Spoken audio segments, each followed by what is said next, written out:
আল্লাহ রাসূল নবী মুহাম্মদ খেলাধুলার পরে মাঠের কোনায় হাউমাউ করে কান্না করত আর বলতো, মা গো মা, আমার বাবা কি আমাকে নেওয়ার জন্য আসবে না? ও গো মা, বলো মা, আমার বাবা কই গেছে? কোনদিন বাবাকে বাবা বইলা ডাক দিতে পারলাম না গো মা। বলো মা, কেন বাবাকে আমার থেকে লুকায় রাখছো গো মা? মা আমিনা কিছু বলতে পারে না, হাউমাউ করে কান্না করে করে করে করে বুকের ধনকে বুকে জড়াইয়া বাড়িতে নিয়ে যায়। যখন মুহাম্মদ ছোট বালক সাল্লাল্লাহু আলাইহি ওয়াসাল্লাম, রাসূলের কান্না বেড়ে গেল, বাবাকে দেখবার যাব, বাবাকে দেখবার যাব। এরে ভাই, দুনিয়াতে এসেছেন কত কষ্ট করেছে। মা আমিনাকে বলে, মা গো মা, বাবাকে দেখবার যাব, বলো মা, বাবাকে কই লুকায় রাখছো গো মা? মা আমিনা তার সাথে আর একজন খাদেমকে নিয়া রাসূল সাল্লাল্লাহু আলাইহি ওয়াসাল্লামের বাবা আব্দুল্লাহর কবর জিয়ারতের জন্য রওনা দিয়া যায়। এরে ভাই, আল্লাহর কি লীলা খেলা, আল্লাহর কি কুদরত। আল্লাহর রাসূলকে নিয়ে যখন তার মা বাবার কবরে জিয়ারতের জন্য যায়, যখন বাবার কবরের সামনে গিয়া আল্লাহর রাসূল হাউমাউ কইরা বাবা বাবা বাবা বলা কান্না করি, মা আমিনা চোখের পানি ধইরা রাখতে পারে না। আল্লাহর কাছে ডেকে ডেকে বলে, মালিক, কেমন পরীক্ষায় ফালাইলা, সন্তানকে তার বাবা দেখাইতে পারলাম না, সন্তানকে তার বাবা দেখাইতে পারলাম না। এটা বলে বলে মা আমিনাও বুক বাসায়, রাসূল চোখের পানি দিয়া কবরের মাটিগুলা ভিজা ফেলায়। এরে ভাই, রাসূলের প্রতি ভালোবাসাকে তুমি কিভাবে প্রকাশ করো? আল্লাহর রাসূল বাবা হারা, মা হারা এতিম। এরপরে আল্লাহর রাসূল মা আমিনাকে বলে, মা গো মা, বাবাকে কথা বলতে বলো। বাবা কেন কথা বলে না? বাবা কেন আমার সাথে দেখা দেয় না? বাবাকে ডাক দাও, আমি বাবাকে দেখবার চাই, আমি বাবার কোলে উঠবার চাই, আমি বাবার নাকে মুখে চুমা দিবার চাই। মা আমিনা বলে, বুকের ধন, তোমার বাবা তো আর কোনোদিন কথা বলবে না। আল্লাহর কি কুদরত! সন্তানকে নিয়ে বাবার কবরে আসছে, যাওয়ার পথে মা আমিনার সাথে আজরাইলের সাথে মোলাকাত হয়ে গেছে। মা আমিনাকে সেখানে দাফন করে আল্লাহর রাসূলকে এতিম বানায়া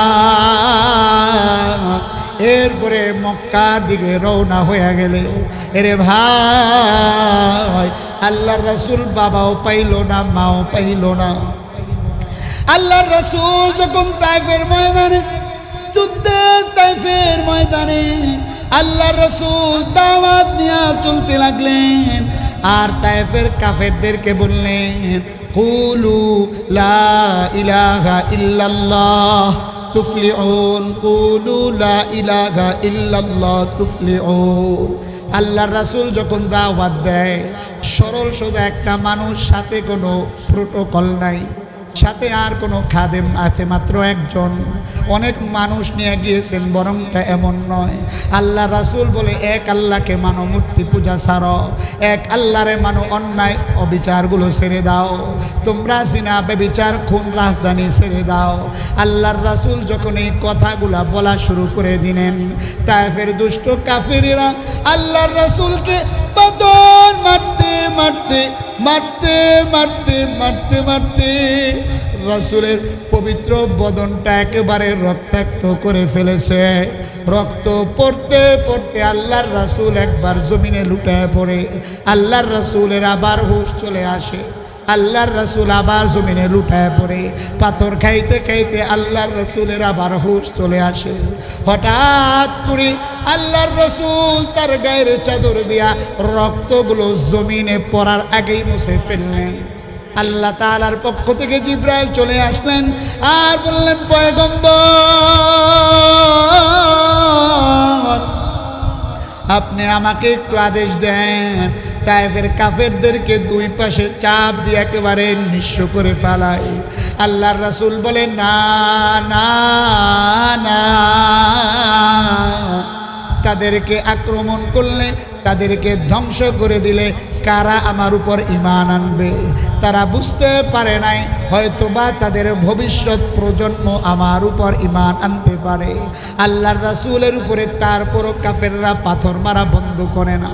সামনে দিয়া পাথর মারে, রাসূলের লালিত পুত্র যায়েদ বিন হারেসা সামনে চলে যায়, পিছন দিয়া পাথর মারে পিছনে চলে যায়, ডানে পাথর মারে ডানে চলে যায়, বামে পাথর মারে বামে চলে যায়।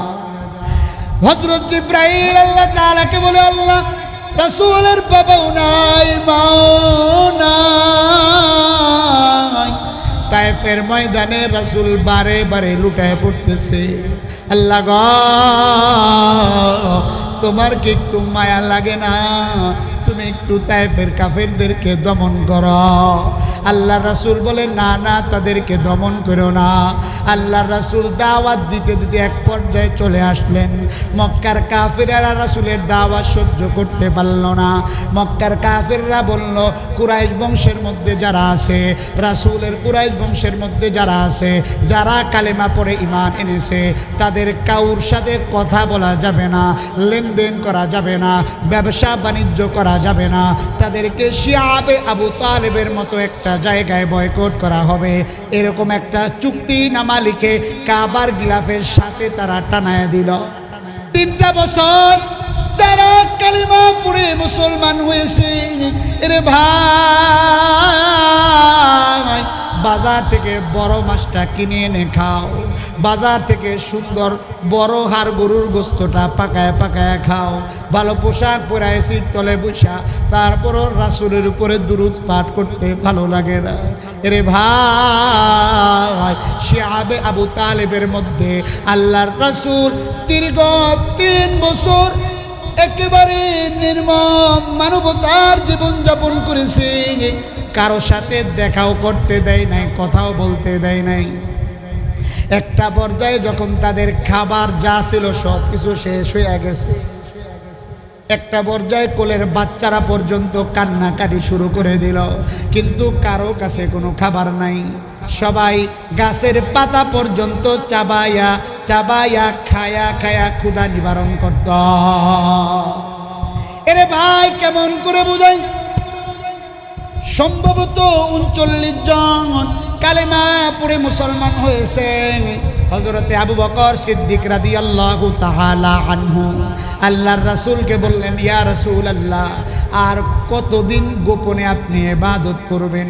আসুন না কাবার চত্বরে গিয়ে একটু আল্লাহর দরবারে শুকরিয়া আদায় করি। আল্লাহর রাসূল বারবার নিষেধ করলেন, তারপরও বারবার আল্লাহর রাসূলকে আবু বকর আদেশ দিলেন, কারণ ওনার মনের মধ্যে ব্যথা।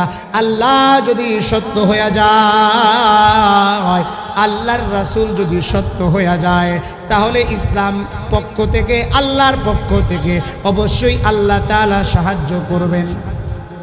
হযরত আবু বকর সিদ্দিক রাসূল আরবি কয়েকজন মিলে যখন বাইতুল্লাহর সামনে গিয়া তারা খুতবা দেওয়া শুরু করলাম, অমনি অতর্কিতভাবে আল্লাহর রাসূলের উপরে, আবু বকরের উপরে মক্কার কুরাইশ কাফেররা নির্মমভাবে আঘাত দেওয়া শুরু করে দিল। আবু বকর সিদ্দিক রাদিয়াল্লাহু আনহু বেহুশ হয়ে গেলেন।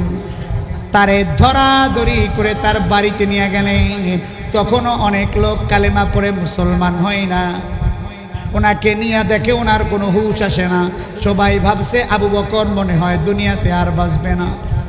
প্রায় সন্ধ্যার পরে সিদ্দিক একবার রাদিয়াল্লাহু আনহুর হুঁশ চলে আসছে। সর্বপ্রথম বলে, আবু বকর, তোমার কিছু খাইতে মনে চায়, বলো তোমার কেমন লাগে? আবু বকর এই কথার উত্তর না দিয়া সর্বপ্রথম বলে, আমার কলিজার টুকরা মুহাম্মদ সাল্লাল্লাহু আলাইহি ওয়াসাল্লাম কেমন আছে? আবু বকরের মা রাগ করে ফেললেন, কষ্ট করে ফেললেন। কষ্ট পেয়ে গেলে সবাই বলতে লাগলো, তুমি কেন মুহাম্মদের কথা মানতে গেলা? কারণ তখন তো সবাই ইসলাম ধর্ম পালন এখনো আনতে পারে নাই, ঈমান আনে নাই।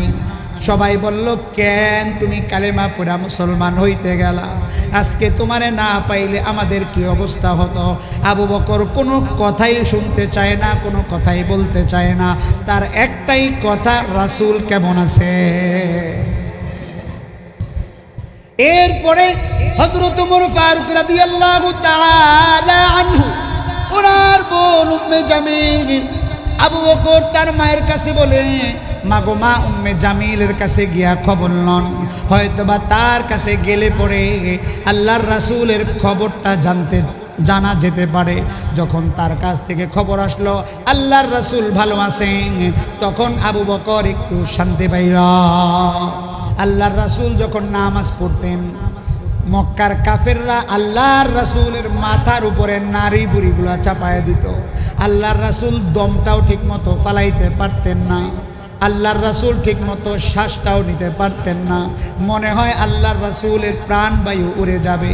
এরে ভাই, একবার আবু জাহেল আল্লাহর রাসূলের কাছে এসে বলে, মুহাম্মদ, তুমি যদি বলতে পারো আমার হাতের মধ্যে কি আছে, তাহলে আমি তোমার ধর্ম, তোমার কথা মতো তোমার ধর্ম মেনে কালিমা পড়ে মুসলমান হয়ে যাব।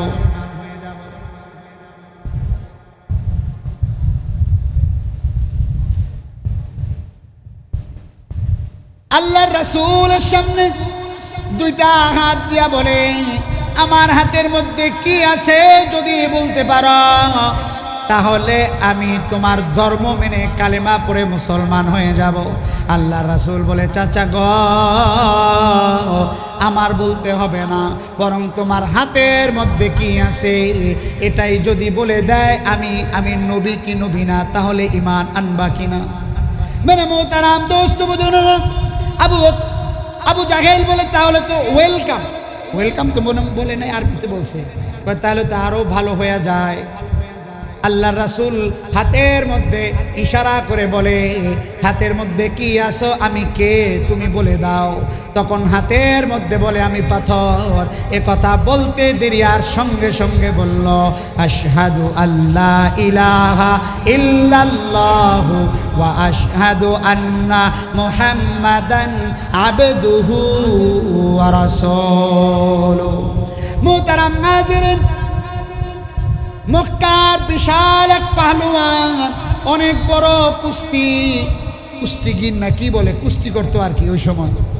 আল্লাহর রাসূলের কাছে এসে বলে, মুহাম্মদ, শুনেছি তুমি নাকি আমাদের প্রভুদের গালাগালি করো, আসো তোমার সাথে একটা কুস্তি হয়ে যাক।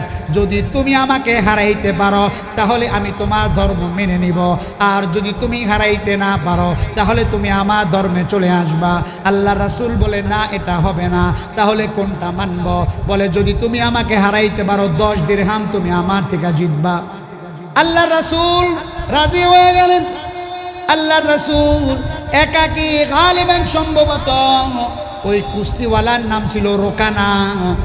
আল্লাহর রাসূল একাকী সেই রোকানার দরবারের দিকে রওনা হয়ে গেলেন। রোকানা বিশাল একটা ক্ষেতের মধ্যে, এরিয়ার মধ্যে ওনার ছাগলগুলো যা আছে পশু পাখি চড়াইত। রোকানা চিন্তা করল, আজ পর্যন্ত মক্কার কোনো পাহলোয়ান আমার পিঠকে মাটিতে ঠেকাইতে পারে নাই। আমি যদি কোনো না কোনোভাবে মুহাম্মদকে চলে বলে কলে কৌশলে আমার আয়ত্তে আনতে পারি, মুহাম্মদকে গলা টিপে হত্যা করব, নাউযুবিল্লাহ। আল্লাহর রাসূলকে হেফাজত করবেন কে? আল্লাহর রাসূলকে স্বয়ং আল্লাহ তাআলা হেফাজত করবেন। আল্লাহর রাসূল তার সাথে কুস্তি করা আরম্ভ করে দিল। আল্লাহর রাসূল যখন তার সাথে কুস্তি করতেছে, হঠাৎ করে আল্লাহর রাসূল প্রথমেই তাকে একেবারে তুলার মতো মাথার উপরে উঠায়া এরপরে ধপাস করে জমিনের মধ্যে ফালায় দিছে। সুবহানাল্লাহ। তখন রোকানার মেজাজ গরম হয়ে গেল, জীবনে তো কেউ তার সাথে এমন ব্যবহার করে নাই। আবার রোকানা বলতেছে, হবে না, হবে না, 10 দিরহাম তুমি পুরস্কার জিতে নাও, আবার কুস্তি হবে, আবার যদি তুমি হারাইতে পারো আবার 10 দিরহাম পাবা। আল্লাহ রাসূল আবারও মাথার উপরে নিলেন, আবারও ধপাস করে জমিনের মধ্যে ফালায় দিলেন। তৃতীয়বার রোকানা বলে, হবে না, হবে না, আবার হবে, আবার হবে। আল্লাহ রাসূল আবারও রোকানাকে মাথার উপরে নিয়ে দপাস করে আবার জমিনের মধ্যে ফালায় দিলেন। রোকানা বলে, ঠিক আছে, তুমি জিতে গেলা, তোমার 30 দিরহাম তুমি নিয়ে নাও। আল্লাহর রাসূল বলে, 30 দিরহামের আমার কোনো দরকার নাই, এর বিনিময়ে রোকানা তুমি কালেমা পড়ে মুসলমান হয়ে যাও। যে আল্লাহ তাআলা আমাকে শক্তি দান করেছিলেন, ওই আল্লাহ তাআলার দেওয়া শক্তির মাধ্যমে আমি যে তোমাকে হারাতে পেরেছি, তোমার দাম্ভিকতাকে চূর্ণ বিচূর্ণ করতে পেরেছি। তুমি যদি আমার কথা মতো মেনে নাও, তোমার দুনিয়ার জীবনও কল্যাণ, আখিরাতের জীবনও কল্যাণ।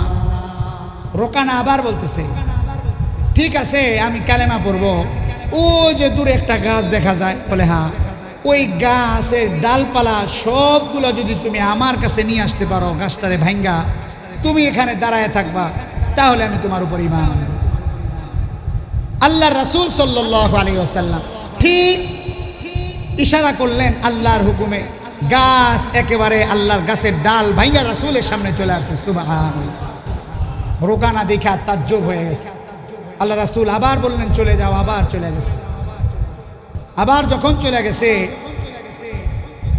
রোকানা মনের মধ্যে শয়তানি বলে, তুমি জাদু দেখাইছো। এরপরে রাসূল যখন হাঁটা ধরলেন, আবু বকর ওমর পেরেশান হয়ে গেলেন।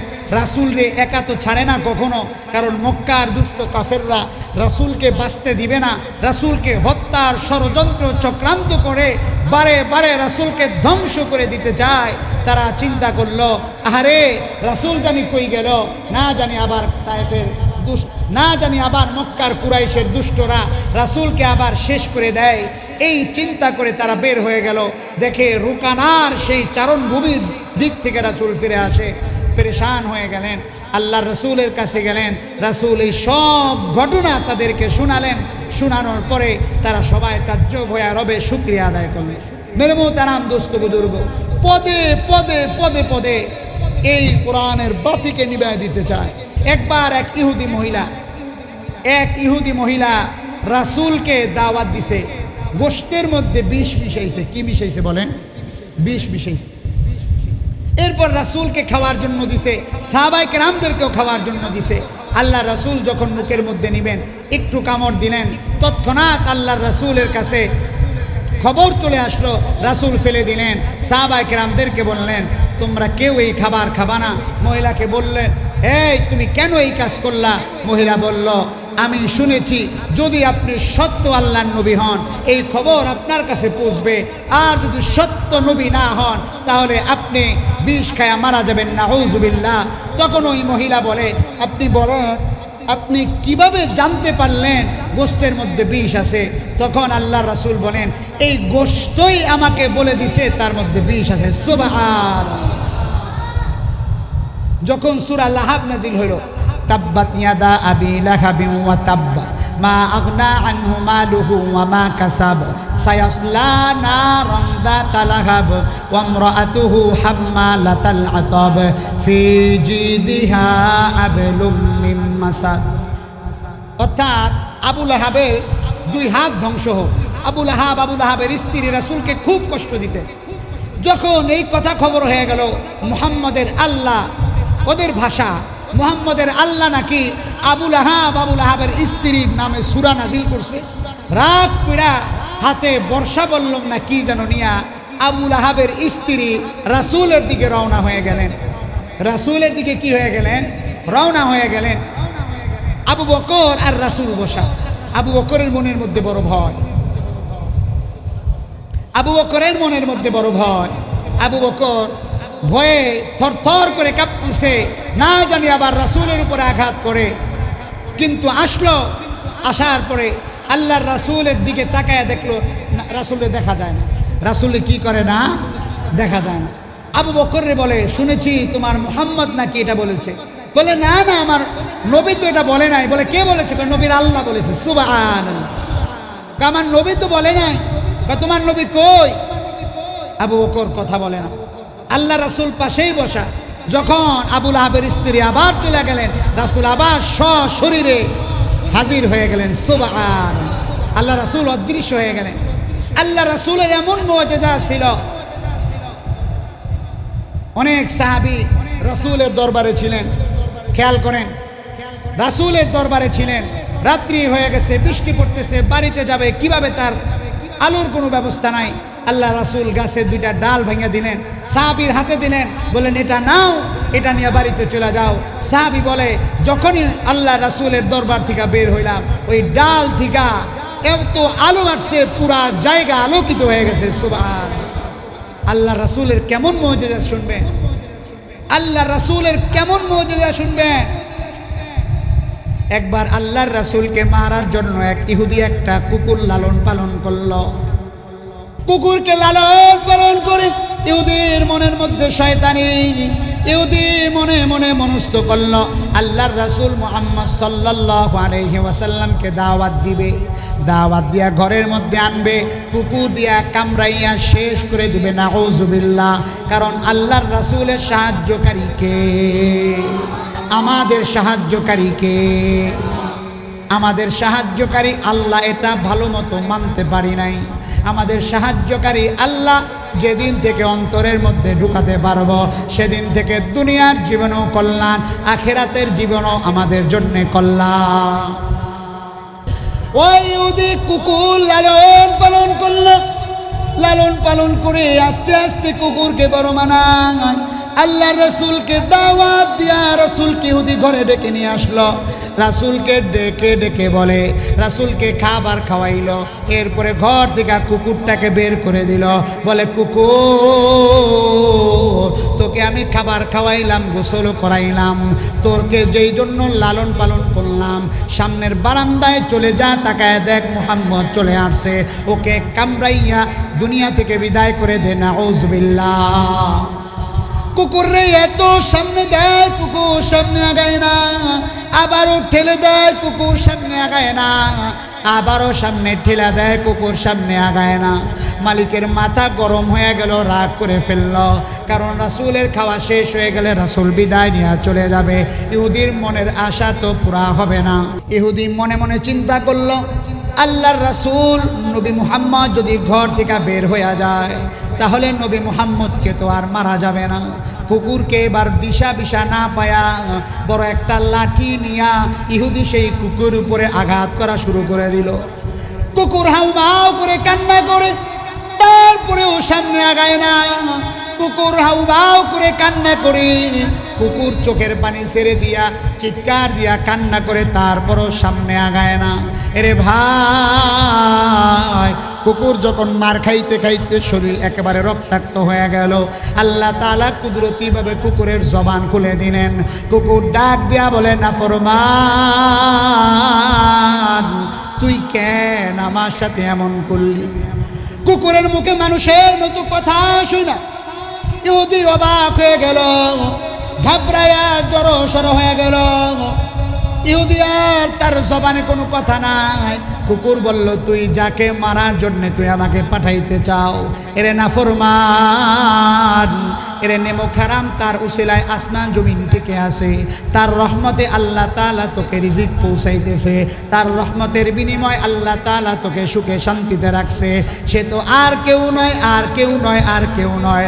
ইহুদি শুনে রাখ, তিনি হলেন মুহাম্মাদুর রাসূলুল্লাহ সাল্লাল্লাহু আলাইহি ওয়াসাল্লাম, ইমামুল আউয়ালিন আল আখিরিন, বাহরে সাদকা রহমাতাল লিল আলামিন, সাইয়্যিদুল কাউনাইন, খাতমুল মুরসালিন, আখির আমুদ বুদ ফখরুল আউয়ালিন। মুহতারাম হাজিরিন, আল্লাহর রাসূলকে মক্কার কাফেররা চিন্তা করলো, রাসূলকে আর রাখা যাবে না, তাকে হত্যার জন্য চক্রান্ত করলো, ষড়যন্ত্র করলো। এরে ভাই, একটা পর্যায়ে মক্কার কাফেরদের আযাব সহ্য করতে না পেরে অনেক সাহাবীদেরকে আল্লাহর রাসূল হিজরত করার কথা বললেন। কেউ কেউ আবিসিনিয়ার মধ্যে হিজরত করলেন, কেউ কেউ হাবশার মধ্যে হিজরত করলেন। হাবশার তদানীন্তন সময়ের বাদশাহ খ্রিস্টান ধর্মাবলম্বী ছিল, খ্রিস্টান ধর্মের আল্লাহ তাআলাকে বিশ্বাস করত, নবী ঈসা আলাইহিস সালামকে বিশ্বাস করত। হাবশার বাদশা নাজাশী আল্লাহর রাসূল একটা 11-12 জনের একটা কাফেলা, আল্লাহর রাসূল 11-12 জনের কাফেলাকে বাদশা নাজাশির কাছে প্রেরণ করে দিলেন। বাদশা নাজাশির কাছে গিয়া তারা থাকা শুরু করে দিল। এই খবর মক্কার কাফের কুরাইশদের কানে চলে আসলো। তাদের মনের মধ্যে তাদের গাত্রদাহ শুরু হয়ে গেল। মুসলমানরা হাবশার মধ্যে গিয়া শান্তিতে থাকবে, এটা তো মেনে নেওয়া যায় না। তারা অনেক উপহার উপহার নিয়া হাবশার বাদশা নাজাশির কাছে গিয়া সিজদা করে উপহার পেশ করে বলে, বাদশা নামদার, আপনার রাজ দরবারে আপনার রাজত্বের এরিয়ার মধ্যে আমাদের মদিনা মক্কা থেকে পালিয়ে যাওয়া কিছু ধর্মান্তরিত কিছু ব্যক্তি, মানে তাদের ধর্ম ত্যাগ করে অন্য ধর্ম গ্রহণ করছে, ধর্মান্তরিত কিছু ব্যক্তি চলে আসছে, তাদেরকে আমাদের কাছে ফেরত দিয়ে দেন, তারা হলো বিদ্রোহী। বাদশা বলে, তোমাদের একার কথা হবে না, তাদেরকে ডাকা হোক, তাদের কথা শোনা হবে। তাদের মধ্যে আল্লাহর রাসূলের চাচাতো ভাই জাফর ইবনে আবু তালেব রাদিয়াল্লাহু তাআলা আনহু ছিলেন। রে ভাই, বাদশা তাদেরকে ডাক দিয়া বলল, নাম কি কি, তোমার পরিচয়, তোমাদের অবস্থা কি বলো। জাফর ইবনে আবু তালেব বলে, আমরা এক অন্ধকার জগতের মধ্যে ছিলাম, আমরা জিনা ব্যভিচারের মধ্যে লিপ্ত ছিলাম, আমরা খুন খারাপির মধ্যে লিপ্ত ছিলাম, আমরা অন্যায়ভাবে মানুষকে আঘাত করতাম, অন্যের মালকে অন্যায়ভাবে আমরা আত্মসাৎ করতাম। আমাদের রাসূল সাল্লাল্লাহু আলাইহি ওয়াসাল্লাম আল্লাহর তরফ থেকে আমাদেরকে হত্যা করতে নিষেধ করেছেন, আমাদেরকে জিনা করতে নিষেধ করেছেন, আমাদেরকে মানুষকে কষ্ট দিতে নিষেধ করেছেন, আমাদেরকে মূর্তি পূজা করতে নিষেধ করেছেন, আমাদেরকে এক আল্লাহর ইবাদত করতে বলেছেন। সুবহানাল্লাহ। বাদশা নাজাশি বলেন, তোমাদের নবী কোনো কিতাব নিয়ে আসছে কিনা বলো। জাফর ইবনে আবু তালেব রাদিয়াল্লাহু তাআলা আনহু বলে, হ্যাঁ, আমাদের নবী আল্লাহর তরফ থেকে একটা কিতাব নিয়ে আসছে। জাফর ইবনে আবু তালেব রাদিয়াল্লাহু তাআলা আনহু সূরা মারইয়াম থেকে পড়া শুরু করলেন। কাফ হা ইয়া আইন সাদ পড়তে পড়তে পড়তে পড়তে যখন হযরতে ঈসা আলাইহিস সালাতু ওয়াস সালামের কথা আসলো, মারিয়াম আলাইহিস সালাতু ওয়াস সালামের সন্তান ঈসা আলাইহিস সালাম, এটা শুনে বাদশা নিজে থেকে শুরু করে রাজ দরবারের মধ্যে যারা ছিল সবার দাড়ি মোবারক ভিজে গিয়া সবাই হাউমাউ করে কান্না শুরু করে দিল। বাদশা নিজেও কান্না শুরু করে দিল। বাদশা বলল, থামাও থামাও থামাও, এরা কোনোদিন মিথ্যা হইতে পারে না, কারণ রাজ দরবারের মধ্যে অনেক পাদ্রী ছিল, তারা খ্রিস্টান ধর্মের অনেক উচ্চ জ্ঞান সম্পন্ন ছিল।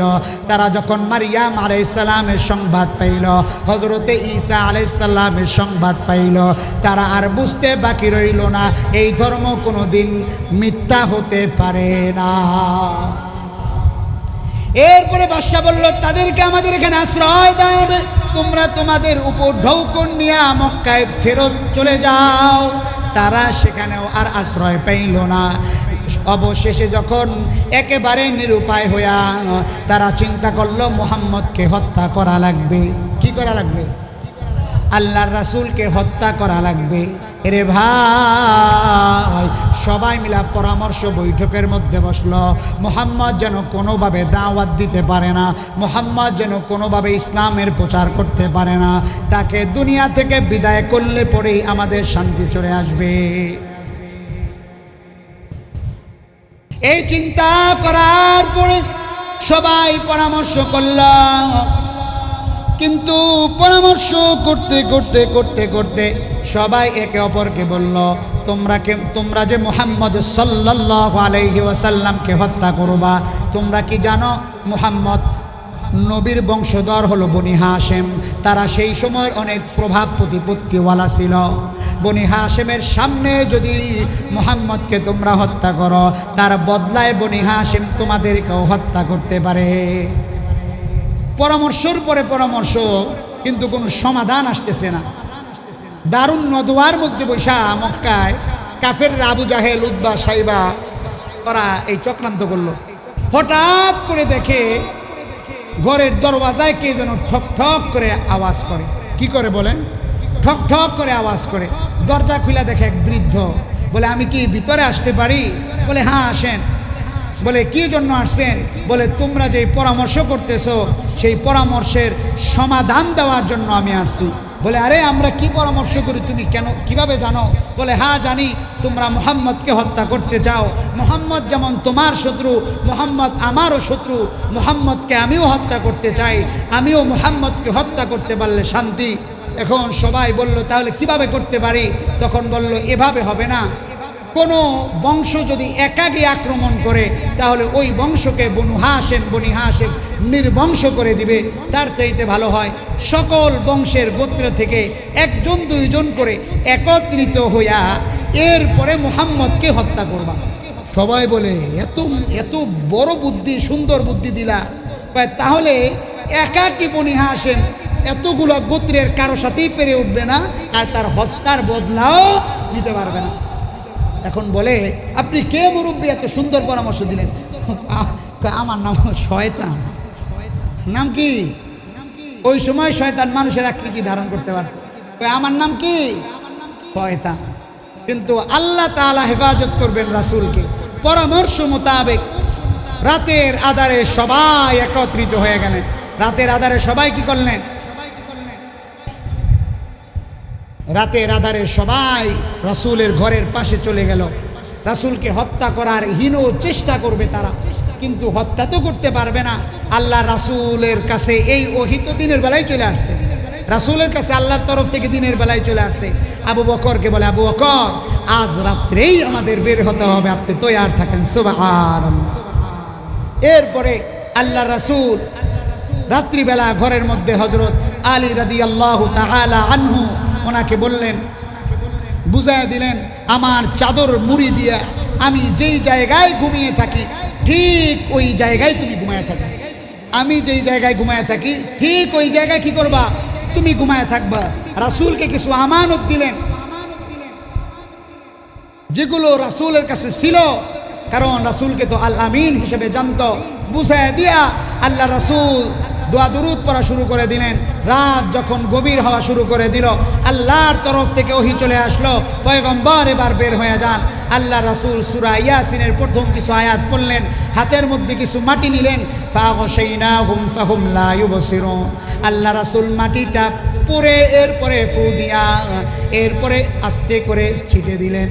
ছিটায়া দেওয়ার পরে প্রত্যেকটা কাফেরের মাথার মধ্যে গিয়া লাগলো। সবাই আস্তে করে ঘুমের গভীরে চলে গেলেন। আল্লাহর রাসূল আবু বকরের দরওয়াজার সামনে গিয়া দাঁড়ায় আর ডাক দিয়া বলে আবু বকর, আবু বকর আপনি জাগান, আপনি উঠে যান। আল্লাহর রাসূল আবু বকরকে ডাক দেওয়া মাত্র আবু বকর বলে লাব্বাইকা ওয়া সাদাইকা ইয়া রাসূলুল্লাহ। আল্লাহ রাসূল বলে আবু বকর আপনি কি ঘুমান না? ও আবু বকর, আপনি ডাক দেওয়ার সাথে সাথেই দরজা খুলে দিলেন। আবু বকর বলে ইয়া রাসূলুল্লাহ, আপনি যেই দিন বলেছেন হিজরতের সঙ্গী আপনার সাথে আমি হব, সেই দিন থেকে আমি ঘুমাই না। আমি ঘুমাই না এমনটা না, আমার ঘরের কোনো সদস্য পর্যন্ত ঘুমায় না। কারণ হলো আপনি নবী ডাক দিতে দেরি হবে, আমি আবু বকর দরজা খুলতে দেরি হবে, এতে করে আপনি নবীর কষ্ট হবে। এটা আমি আবু বকর কোনোদিন মেনে নিতে পারবো না। আল্লাহ রাসূল আবু বকরকে নিয়ে সাউরের মধ্যে চলে গেলেন। আবু বকর বলে ইয়া রাসূলুল্লাহ, আপনি আগে যাবেন না, সেখানে কোনো ভয়ঙ্কর বিষাক্ত পোকামাকড় থাকতে পারে। ইয়া রাসূলুল্লাহ, আমাকে আদেশ দেন, আমি আগে চলে যাই। আবু বকর গিয়া সেই গুহার মধ্যে পরিষ্কার করলো, অনেকগুলো গর্ত পাইল, গর্ত ছিদ্রগুলো বন্ধ করলো। আবু বকর গর্তের ছিদ্রগুলো বন্ধ করার পরে একটা ছিদ্র বাকি ছিল। আবু বকর তার আঙ্গুলি গর্তের মধ্যে ঢুকায় দিলেন।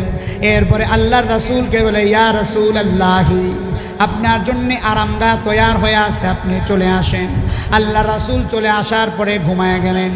হঠাৎ করে ওই গর্তের মধ্যে একটা বিষাক্ত একটা সাপ ছিল।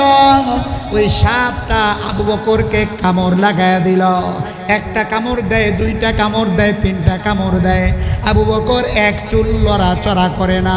এরে ভাই, আবু বকর এই জন্য লড়াচড়া করে না, কারণ আল্লাহর রাসূলের কষ্ট হবে, আল্লাহর রাসূলের ঘুম ভেঙে যাবে।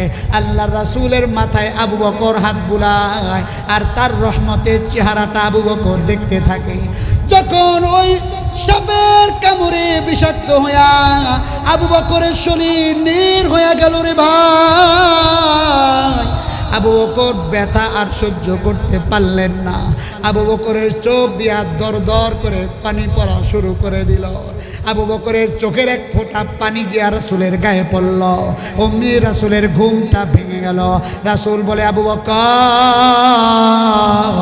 ও আবু বকর, কেন আপনি কান্না করলেন? চোখের পানি কেন পড়ল? আবু বকর বলে, ইয়া রাসূলুল্লাহি, সম্ভবত একটা সাপ আমাকে কামড় দিল। আল্লাহর রাসূল তার মুখের লালাটা নিয়া আবু বকরের পায়ের মধ্যে লাগানোর সঙ্গে সঙ্গে আবু বকর আবার মুহূর্তের মধ্যে সুস্থ হয়ে যায়। আল্লাহর রাসূল সাপকে ডাক দিয়ে বলে, গর্তের সাপ, তুই কি জানো না আমরা আসব? তুই কেন আমার সাহাবী আবু বকরকে তুই কেন কামড় দিলি? সাপ হাউমাউ করে কান্না করে সাপের জবান খুলে গেল।